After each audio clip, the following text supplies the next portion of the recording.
I have, each time I've spoken on this, I've recommended these two books. They're both just wonderful, and I keep rereading them. And every time I reread them, I say, gee, I want to convey something approximating.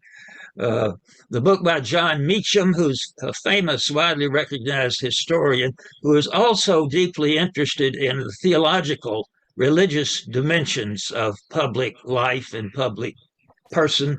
In the introduction to his book, I don't think I read this before. He just gives you a hint as to what's coming. He said, in the middle of the last century, Lewis marched into the line of fire to summon a nation to be what it had long said it would be, but had failed to become. Arrested 45 times over the course of his life, Lewis suffered a fractured skull. He was repeatedly beaten and tear gassed. He led by example more than by words. He was a peaceful soldier in the cause of a religiously inspired understanding of humanity and of America. That's just to try to sum up the last two sessions that we've had. We've looked at his childhood and his growing up. We've looked at his time in Nashville in the American Baptist Theological Seminary, his education there, and also later at Fisk College there. And we traced his involvement in the sit-in movement and talked about the critical importance of that particular movement, and then in the freedom rides and so on down. He's clearly a very important icon of the movement and of the spirit. I'll mention also the book. Forgive me for repeating myself, but Lewis did write an autobiography with some help. Splendid, "Walking with the Wind" is it's called, and it's almost scripture to me and to those who expose themselves to it. And it's also, again, I'm repeating what I've said before, it really gives you a history of the heart of the civil rights movement in telling his story, because he was a part of almost every important episode in that movement. Today, we're going to jump, and in a way, it's a big jump. We got as far as the March on Washington last time, and we listened to some of the words that he delivered. He just talked for 7 minutes. They had a whole string of speakers, of course, and you remember some of the leadership talked him into toning down his speech a little bit. They thought it was a little too controversial, a little too fiery. But anyway, he was right there, shoulder to shoulder, with people like Martin Luther King and James Farmer and A. Philip Randolph and so on. He was in his early 20s when he was on that stage, and that's really, really remarkable. We're going to jump to the crescendo of his career, and in many ways, the crescendo of the better parts of the civil rights movement. And that is the march from Selma to Montgomery in 1965, and in relation to the struggle for voting rights. We're going to skip a number of things. I've already mentioned the Freedom Rise and the sit-ins. He was a part of the Birmingham Crusade, led primarily by Martin Luther King, but he was in there as a part of it. That was in 1964. The Civil Rights Act was enacted in 1964, and he was a part of that. He was a part of Freedom Summer. Some of you have heard me talk about Fannie Lou Hamer and her role in the Freedom Summer when all the white students came south, when the Freedom Democratic Party was organized, when they challenged the white delegation at the Democratic Convention in Atlantic City, and Fannie Lou Hamer had the spotlight there for a while.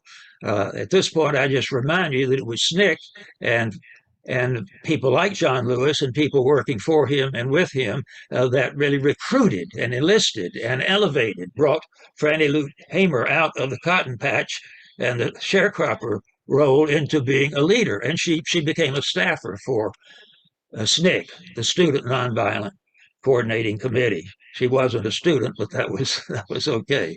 She loved them, and she was, in many ways, you could say, discovered by them or brought to the fore by them. The issue at Selma was voting. The civil rights leadership in general had decided that's where the main focus needed to be now, to get African Americans, particularly in the South, registered to vote. And we're past the first Civil Rights Act. We're past the election of Lyndon Baines Johnson. He passed with a large 90-something% of the African American vote, and the African American vote was very strong and important in getting him elected. He also had a majority of the popular vote. So he was riding high in 1964 and really basking in admiration, at least from progressive and liberal forces, as well as black folks, for the legislation that he pushed through, the leadership he was taking, his interest in economic reform, and that sort of thing. So, but Johnson, he thought he didn't want to push any farther right away. He was against going for a big voting rights bill. He didn't agree with King and the others on that. He feared more backlash from the South. He was in the process of losing the white South, of course, and he'd lost a lot of white South votes in his victorious election. But he was thinking, you don't want to push too far, too fast, and maybe we've already gone too far, too fast. So he wanted to rest back on that. But the African American leadership, the black leadership, thought differently. And this Martin Luther King, the Southern Christian Leadership Conference, they thought differently. Now is the time. Let's keep the ball rolling. And John Lewis's organization, SNCC, thought the same way. Now's the time to push for voting rights. So they had such political power at the time, they could override LBJ's preferences, and so they went ahead with that. And they organized what they called Project Alabama. Project Alabama. And this project had 4 pieces of strategy. This will help us understand the movement itself. First of all, you need to start with getting the folks in the streets, get the protesters in the streets, get some visibility there, get some attention from the public at large and from the media. Step 1, protesters in the streets. Step 2, a critical ingredient, racist response, brutal response, cruel, overtly violent response. That's a part of the plan. The third step is that the conscience of middle of the road and ethically sensitive people of conscience, whether they're radicals or activists or not, peoples of conscience, will be repelled by the brutality and will begin to pressure the politicians to do something about it. And that's the fourth step. You get the political leadership begins to frame and organize and push legislation to remedy the injustices. Now, notice in passing, and you probably already have, a critical part of this 4-point plan strategy is to have a Bull Connor or some violent, abusive, repellent response to it. So where can you get that? They did a lot of thinking. Selma, Alabama, was a perfect place to do it. Selma had been the birthplace of the White Citizens Council. in the 60s. It had been a slave trading town in that day, and it had a sheriff who was he was violence prone. He looked like he could become a Bull Connor. His name was Jim Clark, and they had had some experience. They being the civil rights forces, both SNCC and SCLC, had done some work in Selma, and Clark had shown some inclination toward violent response. Another feature about Selma, maybe the most obvious, there was a majority black population in Selma, but only 3% of that black population was registered to vote. So effectively, it was a blatant example of the barriers that blacks had to face in that day. And they thought, sure, they being King and Lewis and the other leaders, they thought sure that they could provoke Jim Clark to some brutal and violent response, which would follow with the plan. Well, January 1965, they start moving. They start organizing, they start marching, and it was slow at times, a few arrested. In several weeks, they were getting arrested in the hundreds, and the movement was building. Martin Luther King was leading, SNCC people were in there working and leading, and but Jim Clark was restraining himself. He was arresting people and putting them in jail, but he wasn't beating them and tear gassing them and shooting them and attacking them in a violent way. They were getting, therefore, a little attention, a little media, press, and television attention. And so we've got to make the marches larger. We've got to get more protesters. We've got to get more people in jail. So the leaders were pushing in that direction, but still, Clark, he was being advised, was restraining himself from the most vicious kind of response. Until in a nearby town, I have to skip over this pretty quickly, but a young man, Jimmy Lee Jackson, was involved in protests and movements in a nearby town. Things got rather out of hand, and he was shot. He was murdered by a state trooper. We don't know much more about exactly how it happens. There was something of a minor riot and scuffle, and so on. But while many people had been hurt in these kinds of situations and in this area, nobody had been killed yet. And so the killing of Jimmy Lee Jackson really struck a blow. It really put a more intense fire under the movement. We've got to respond to this. That's what what's his name? I keep forgetting the names of some of these people, but some of the young black leaders. We've got to do something about this. And the idea emerged of a march from Selma to Montgomery. Montgomery's the capital. It's about 50 miles from Selma, and present this grievance before Governor Wallace, who was the governor of Alabama at that time. So there was this talk about a march from Selma to Montgomery. One of the subplots going on at the same time was a tension between King's group, Southern Christian Leadership Conference, and the younger group, the SNCC group, Student Nonviolent Coordinating Committee. There was tension and jealousy between these groups. The SNCC people, this is John Lewis's group, though he didn't always agree with his group, understand.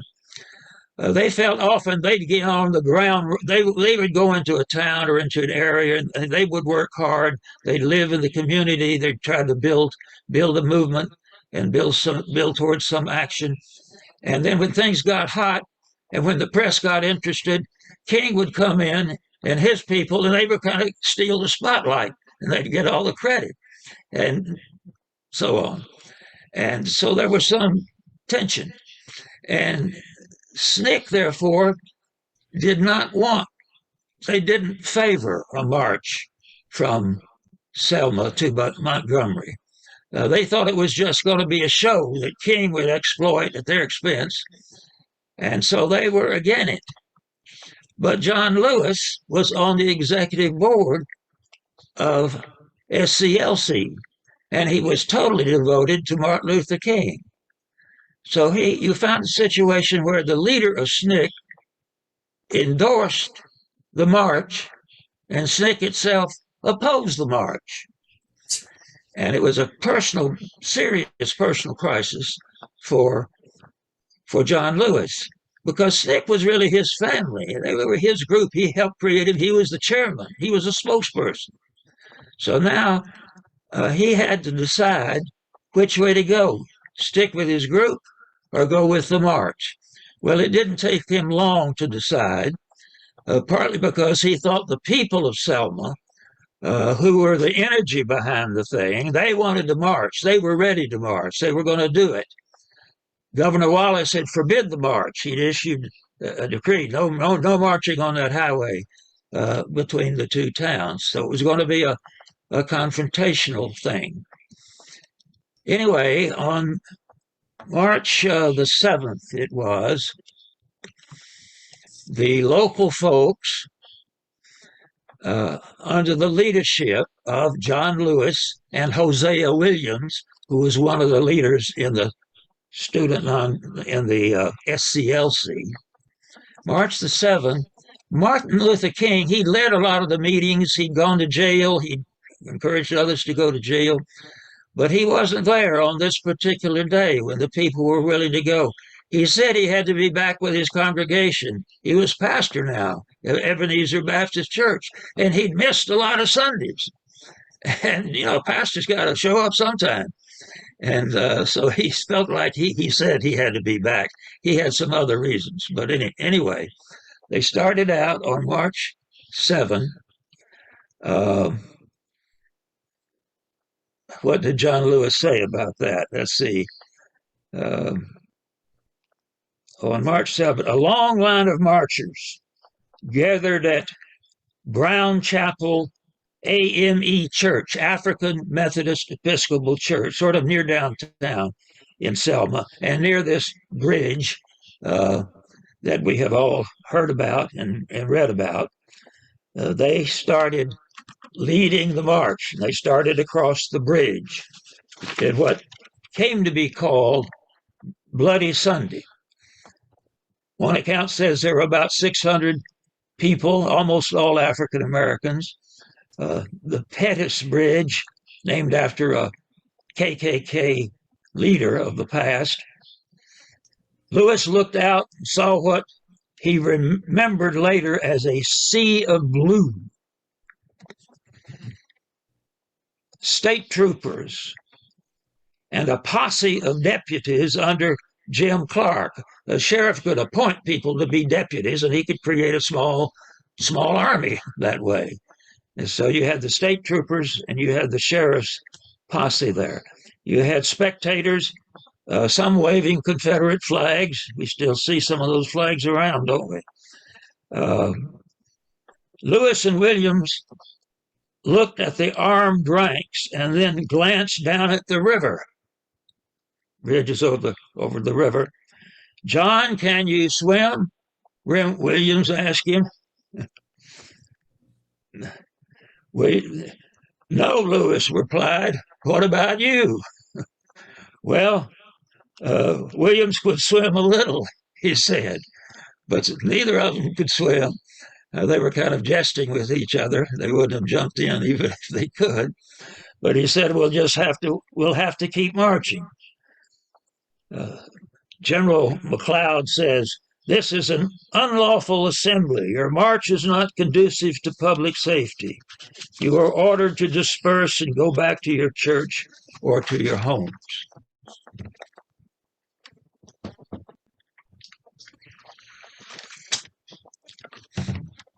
Well, troopers advance, says the major leading the group.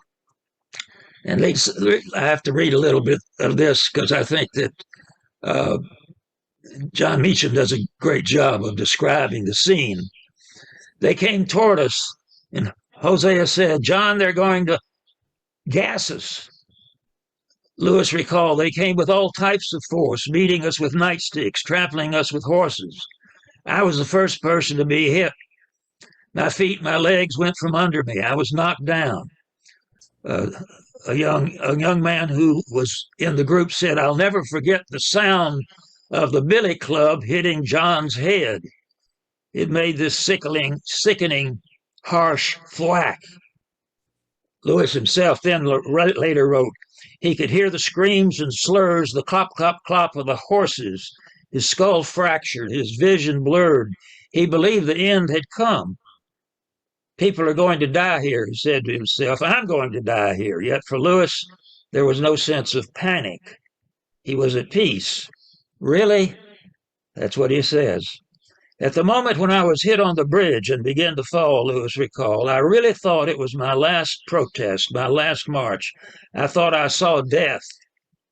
And I thought, it's okay. It's all right. I'm doing what I'm supposed to do."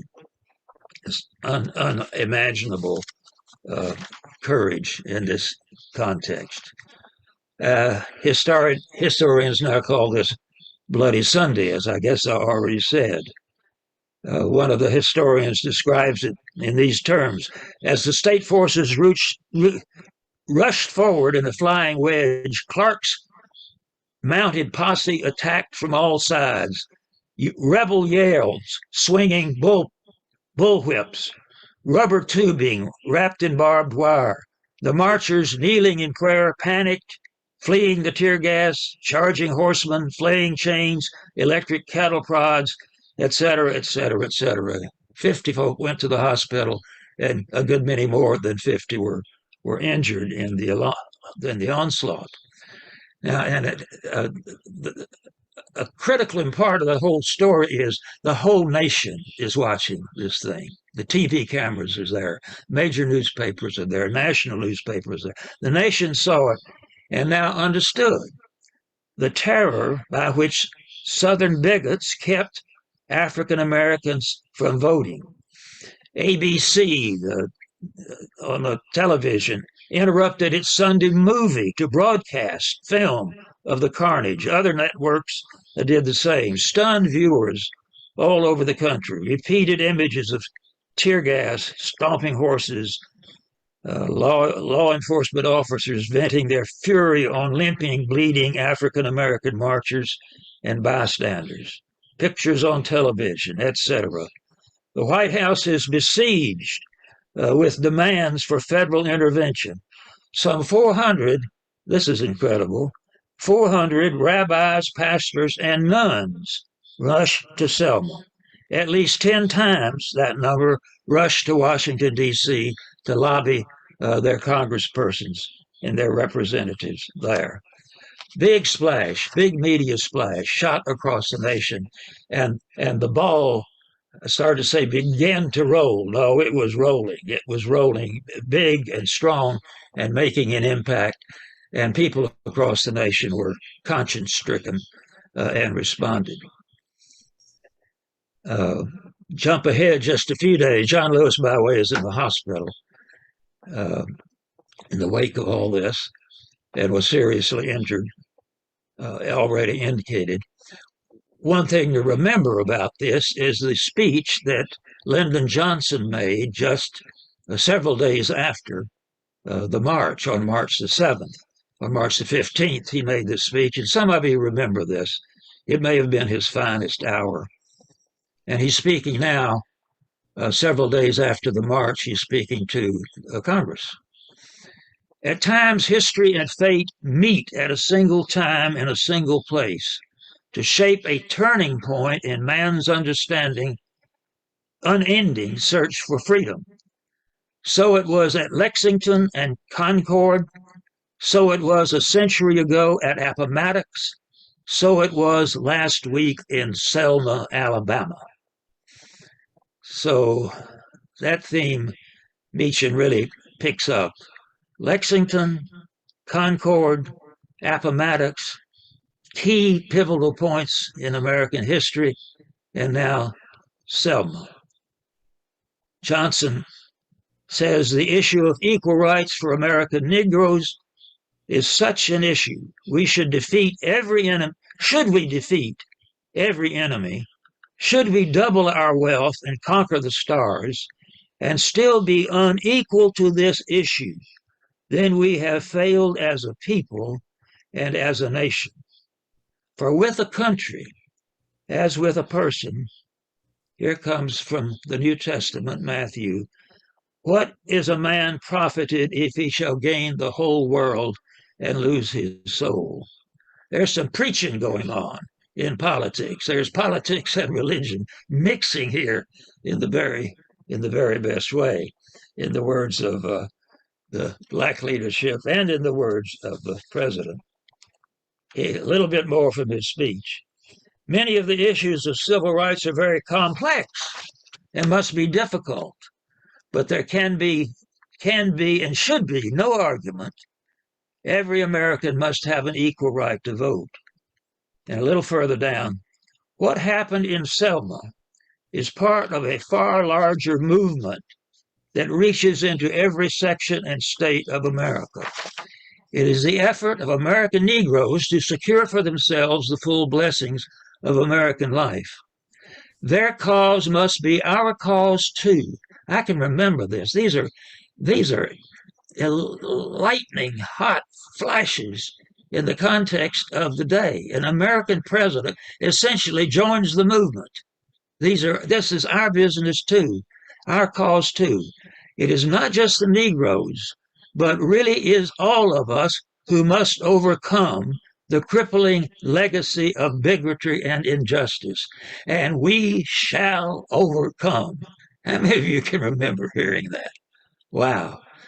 Martin Luther King and John Lewis were in somebody's home there in Selma, watching it on television, and they were in tears, as were people across the country. We're moving into and are part of a high moment in American history, and probably maybe the highest moment in the whole civil rights movement of that time and day. Well, what next? There were not one march. How many marches were there from Selma? There were 3. Bloody Sunday was the first, but Bloody Sunday was beaten back physically, but it stirred people everywhere. And so under Martin Luther King's leadership, they scheduled another one for several days later. This one I don't want to go into because it's complicated and to do it. But the second march was on March 15th. They marched from the church. They marched to the bridge. They marched across the bridge. And to everybody's surprise, except Martin Luther King's, they turned around and went back. Well, King wanted a judge to declare the governor's dictum illegal. He had been asked by Johnson and other leaders to go in a legal path, not violate the law. And he wanted to wait until that happened. So the conclusive march, and really the big one that's gotten most of the press, in addition to the Bloody Sunday, came on March the 21st. And that meant, you got a long period of time in here, and a lot of things happened during that time. But anyway, March the 21st, thousands gathered. People came from all over the country, and they marched that 50 miles now, not everybody marched all the way. John Lewis was so disabled by his concussion that he couldn't march all the way, But he would march each day, and then a driver would take him back to the hospital to spend the night, and then he'd march another day, and so on. And there were other people who would come in and out of the march. But it was about a 7-day march, some people spending overnight and whatnot, and all sorts of things going on. Finally, they do reach the destination. They felt they had been to the mountaintop at Selma, and I've lost my place here. Oh yeah, here's what I'm looking for. As at the March on Washington, which was just a couple of years before, a huge interracial crowd gathered in Montgomery here at the end of the march, representing grassroots movements from across the country. King was the main speaker. Lewis spoke. King spoke too. I know some of you are asking me today, how long will it take? I come to say to you this afternoon, King concluded triumphantly. However difficult the moment, however frustrating the hour, it will not be long, because truth pressed to the earth will rise again. How long? Not long, because no lie can live forever. How long? Not long, because you reap what you sow. How long? Not long, because the arm of the moral universe is long, but it bends toward justice. We hear that over and over these days, don't we? How long? Not long, because mine eyes have seen the glory of the coming of the Lord.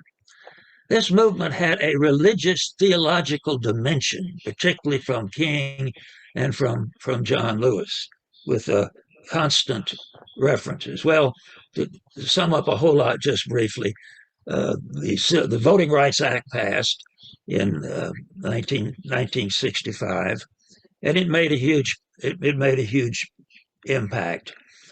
And it passed pretty readily. It got majority votes pretty quickly. Signing the act, it authorized federal examiners to come in to register qualified voters in these southern states. It outlawed the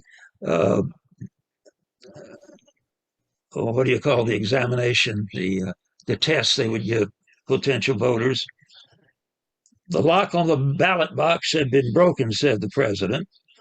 The percentage of voting age African Americans rose in 2 months from less than 10% to more than 60%. That's in Alabama. No, that's in Selma. In Alabama, fewer than 22% of Alabama blacks registered in 64 became 57% in 1968. In Mississippi, it went from 7% to 59%. So it clearly had a huge impact and clearly made with all the troubles we have today with voting and issues around voting, it's still a vital issue. This step was a huge one forward.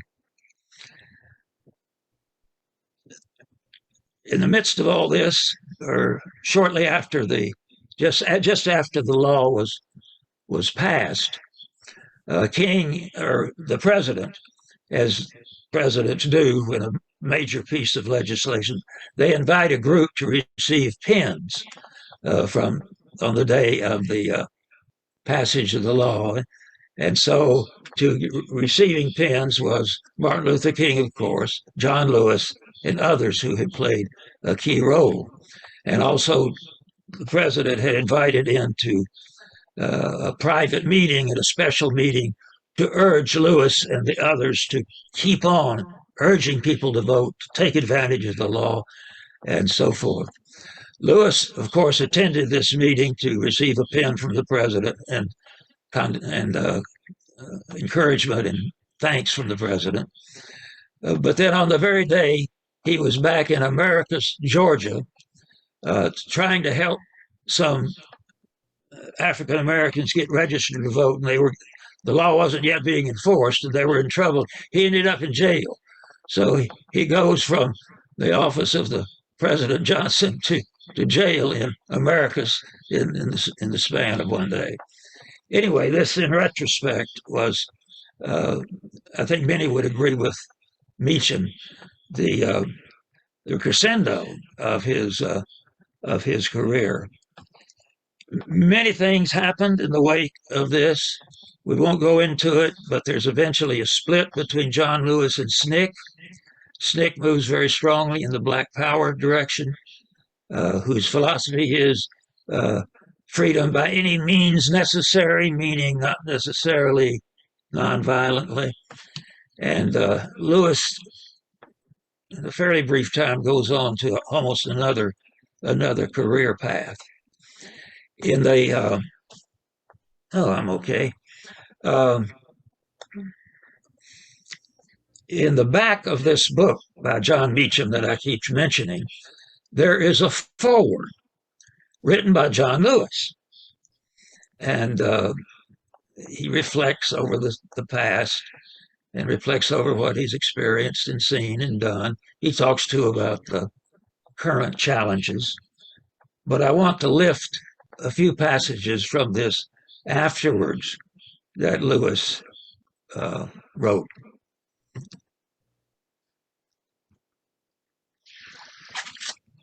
This is not too long before he died. You know, he died about 2 years ago now at the age of 80. He had a long political career and also a career in some other jobs that we're just jumping over. I've long believed, he wrote, and I've long preached that our nation's moral compass comes from God.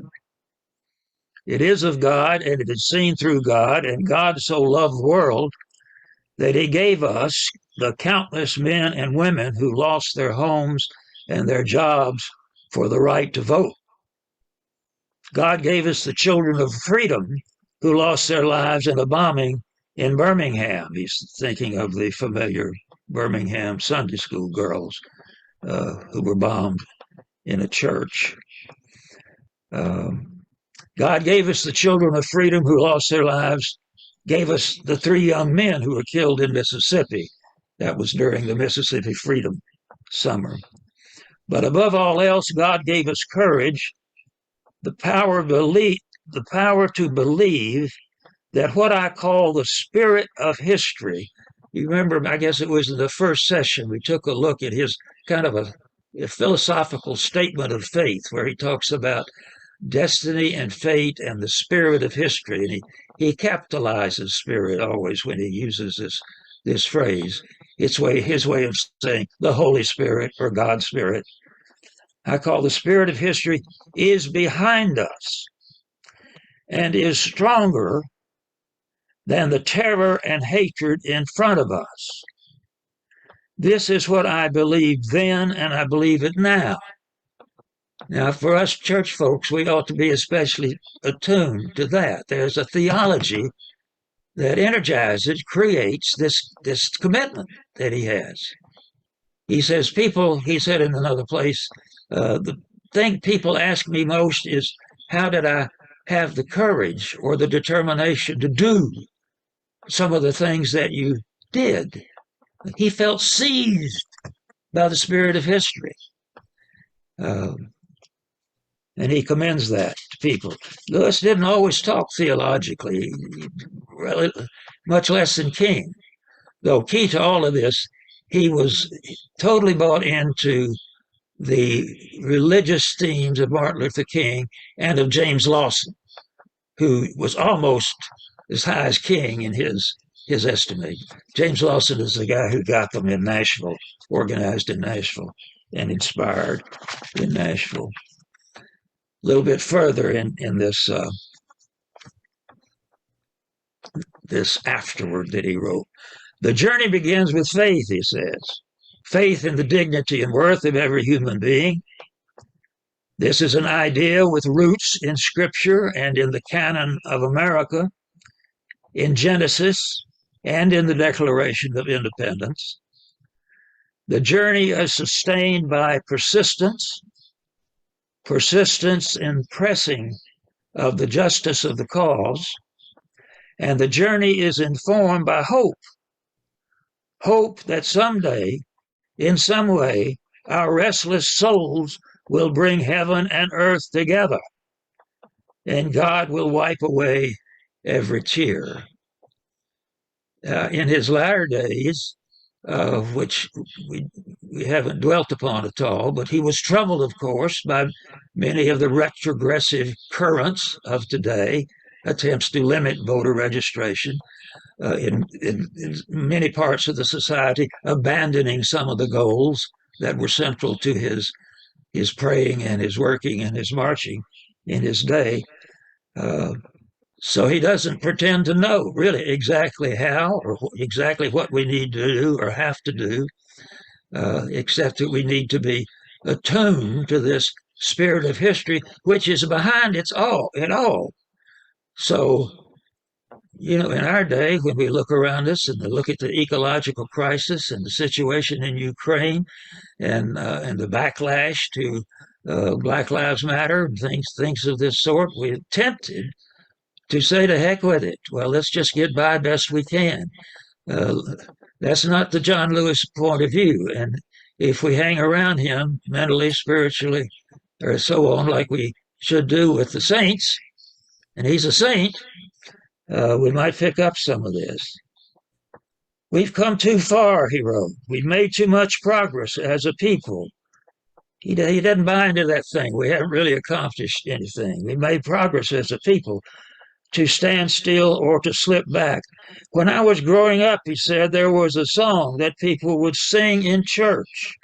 I'm so glad trouble don't last always. Oh Lord, oh my Lord. I don't know that song. I don't remember hearing it, but he's learned it. You have to believe that. You have to believe that. It's all going to work out. That's something to think about. I don't think we hear that theme very much these days. Well, I shouldn't say that. I'm about through here. We'll have some time to discuss today. There's something must be wrong with me today. I never leave time to discuss, but I'm happy, I'm happy it's coming. And it'll enable to get a piece in that I thought I wasn't going to have time for. And that is years later. This episode, the Selma, the three marches of Selma are remembered and celebrated by leaders and congresspersons and so on. And there was some event where they all gathered just a few years ago down in Selma, and Obama was president, and he was with him. And he made a little speech hailing Lewis, who led the mighty march, he called it. Obama concluded, our job's easier because somebody already got us through that first mile. Obama often did that, referred to the foremothers and the forefathers who got us through that first mile. Somebody already got us over that bridge. When it feels the road is too hard, when the torch we've been passed feels too heavy, we will remember these early travelers and draw strength from their example and hold firmly to the words of the prophet. Those who hope in the Lord will renew their strength. They will soar with wings like eagles. They will soar on wings like eagles. They will run and grow and not grow weary. They will walk and not faint, which is a passage of scripture that King quoted with some frequency, as did John Lewis. Well, let me pause there.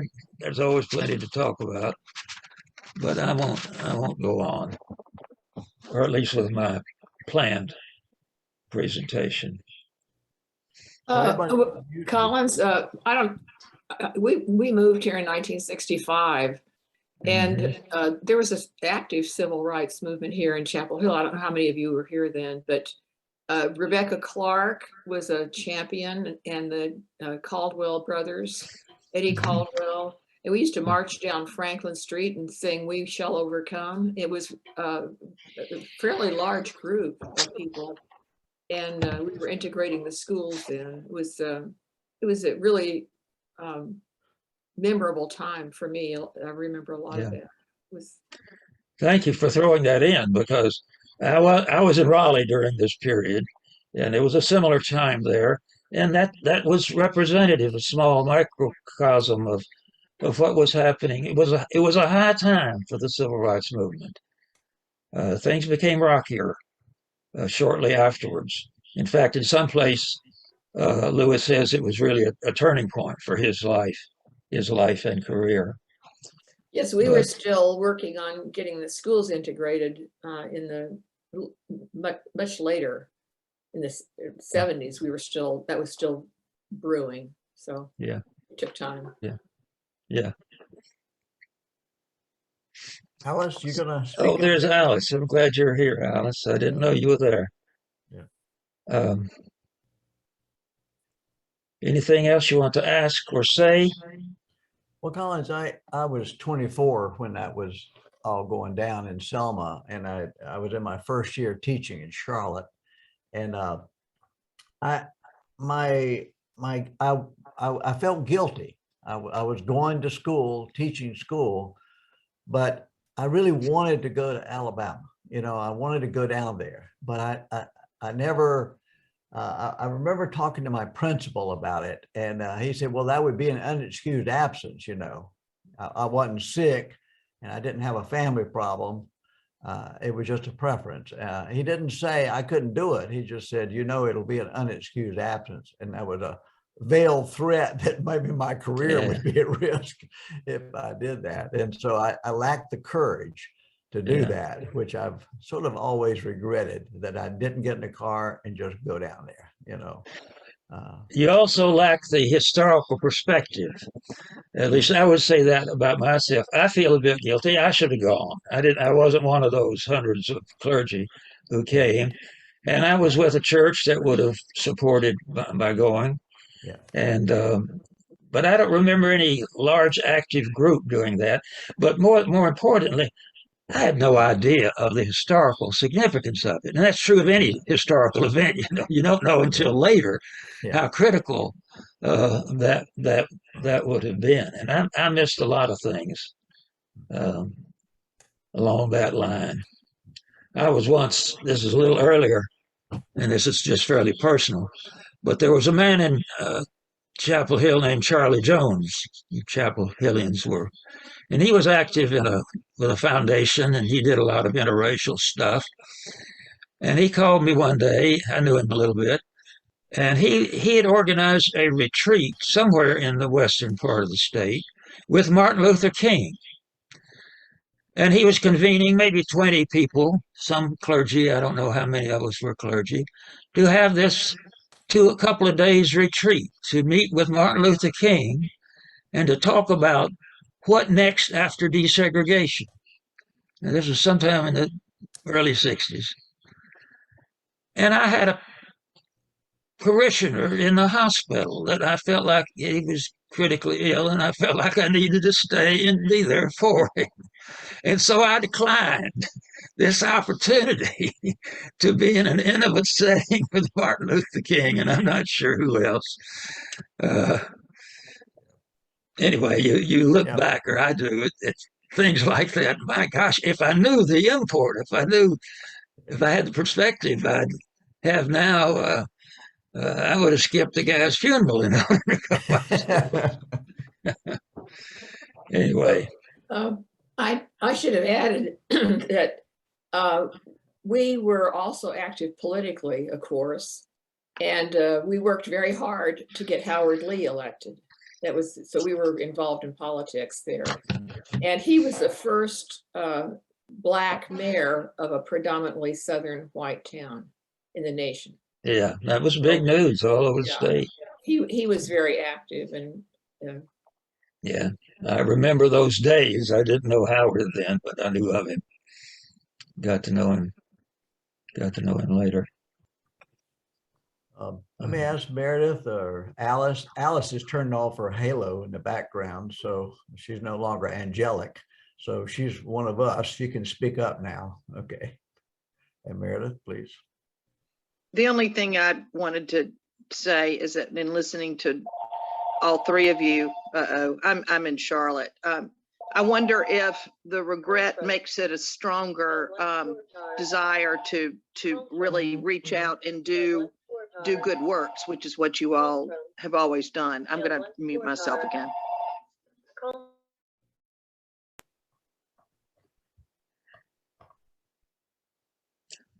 I guess that's a question to us. Oh, I don't know. I don't know. I saw we grew up. I grew up in California, and when we moved here, I saw the segregation as a real, that was more than an injustice. It was, it just was it was ignorance. It was evil, and so yeah, we were very active with. And I remember Rebecca Clark didn't really trust me because I was white, but it took a while for her to really trust me and engage with me at a real more intimate level. And there was really moving times when I grew up in a town where I think there were no Black families. It was a Central Valley in California. And we had a lot of immigrants coming in, Portuguese, Italians. It was a farming community, so there were some Hispanics there, but maybe one Black family. So I didn't grow up in a community where there were Blacks, but moving south was different. It was a really different culture here. But I know the people here in Chapel Hill, probably a lot of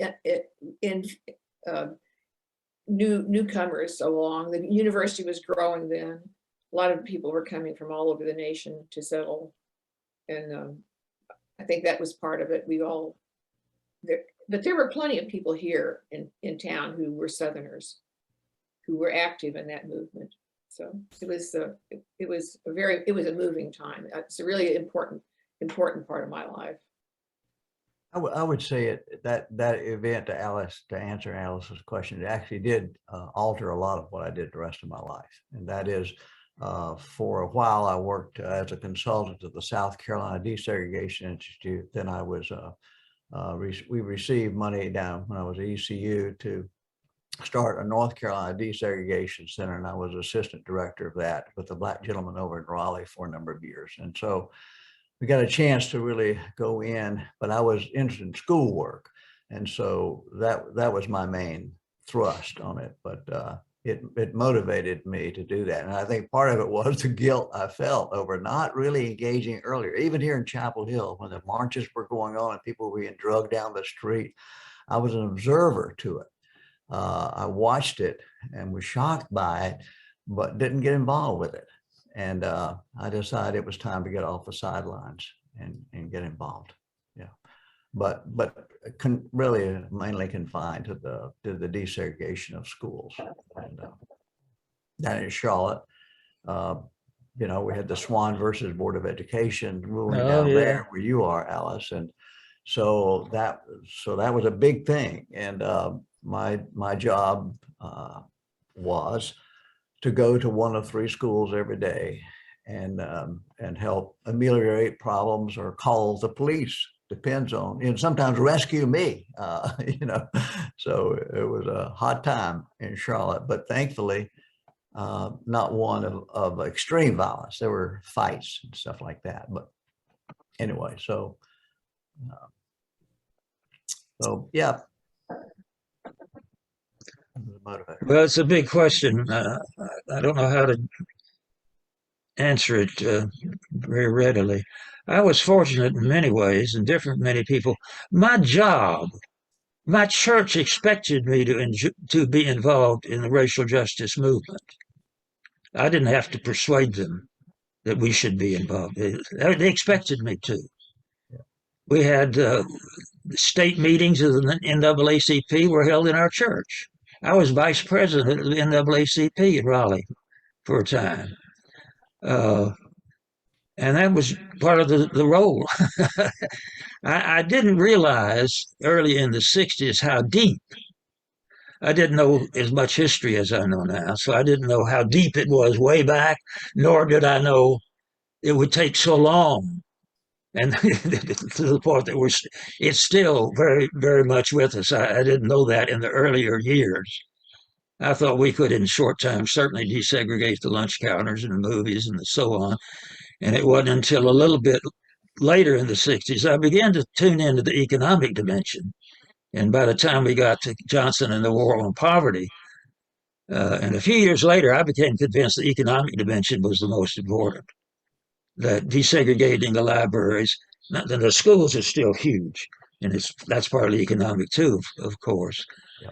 But and then when I went to work with the North Carolina Council of Churches, partly because they wanted to do something about race.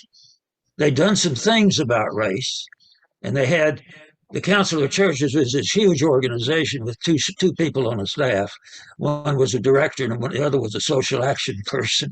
And they wanted the social action person to do something about race. At the time, they really didn't know quite what they wanted to do about race, and nor was I very clear on what one might do about it. But that was sort of part of my job. Was my job description, and that suited me fine.